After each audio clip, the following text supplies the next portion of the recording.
મહુવામાં મોહરમ માસ નિમિત્તે હઝરત ઇમામ હુસૈનની યાદમાં પરંપરાગત ખંડકનું આયોજન પીરઝાદા ચોક ખાતે કરવામાં આવ્યું હતું। રાત્રે યા હુસૈનના નારાઓ સાથે અઝાદારોએ માતમ કર્યો અને કરબલાના 72 શહીદોને શ્રદ્ધાંજલિ અર્પી હતી। રાત્રે 9 વાગ્યા બાદ ખંડક શરૂ થયો હતો।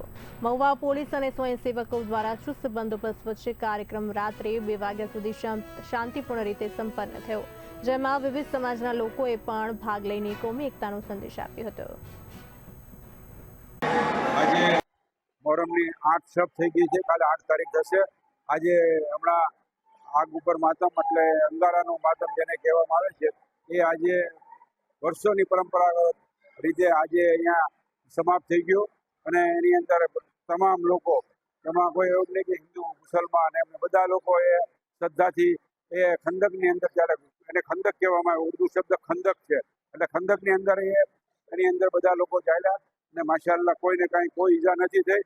અને આપણી હિન્દુસ્તાનની માટીની તાસીર છે કે અહીંયા સર્વ ધર્મ અમે કે બધા લોકો ઉજવવાને એટલી બધી આપણને છૂટ છે કે બધી રીતે અત્યારે આ ટાઈમ થઈ ગયો છે તોય લોકો આજની તારીખની અંદર અત્યારે આટલા વાગ્યા તોય હમણાં મજલિસ ખતમ થઈ આવે ખંદક આ 1448ની અઝાદારી જે છે માહે મોહરમ, એની અંદર છેલ્લા 100 વર્ષથી આ જુલુસનું આયોજન ખોજા શિયા મદરસા પાર્ટી જમાત કરે છે।